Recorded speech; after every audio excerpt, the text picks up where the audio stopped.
నమస్తే, welcome to our channel.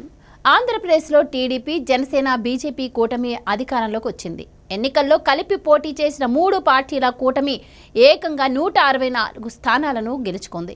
గెలుపు అనంతరం టీడీపీ అధినేత నారా చంద్రబాబు నాయుడు ముఖ్యమంత్రిగా బాధ్యతలు చేపట్టారు. జనసేన అధ్యక్షులు పవన్ కళ్యాణ్ ఉప ముఖ్యమంత్రిగా బాధ్యతలు తీసుకున్నారు. టీడీపీ కూటమి అధికారంలోకి వచ్చి 2 నెలలు కావస్తోంది. ఇప్పటి వరకు పరిపాలనపై దృష్టి పెట్టిన ముఖ్యమంత్రి చంద్రబాబు నాయుడు ఇప్పుడు నామినేటెడ్ పదవులపై దృష్టి పెట్టారు.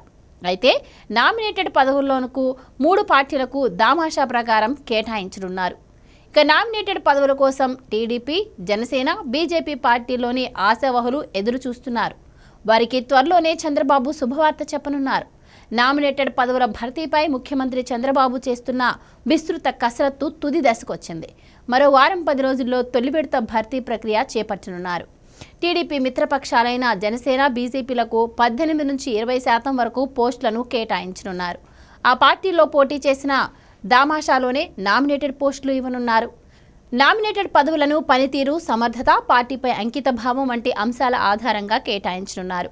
టీడీపీ ప్రతిపక్షంలో ఉన్నప్పుడు ఎవరు కష్టపడి పనిచేశారు, పార్టీ ఇచ్చిన కార్యక్రమాలను ఎవరు అంకిత భావంతో నిర్వహించారు, ఎన్నికల్లో పార్టీ అభ్యర్థుల కోసం చిత్తశుద్ధితో పనిచేసిన వారు ఎవరు అనే అంశాల ప్రాతిపదికన 2-3 నివేదికలు టీడీపీ అధినేత చంద్రబాబు తెప్పించుకున్నట్టు తెలుస్తోంది. ఇక మొన్న ఎన్నికల్లో గెలిచిన పార్టీ ఎమ్మెల్యేలు, నియోజకవర్గ ఇన్ఛార్జీల నుంచి విడిగా ప్రతిపాదనలు తీసుకున్నారు. మిత్రపక్షాల నాయకులతోనూ చంద్రబాబు విస్తృతంగా చర్చించి వారి అభిప్రాయాలను తెలుసుకున్నారు.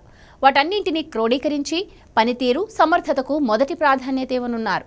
ఇక అదే సమయంలో సామాజిక, ప్రాంతీయ సమీకరణాలను బేరీజు వేసుకుంటూ సమతూకం పాటిస్తూ నామినేటెడ్ పోస్టుల భర్తీ చేయడానికి చంద్రబాబు కసరత్తు చేస్తున్నారు.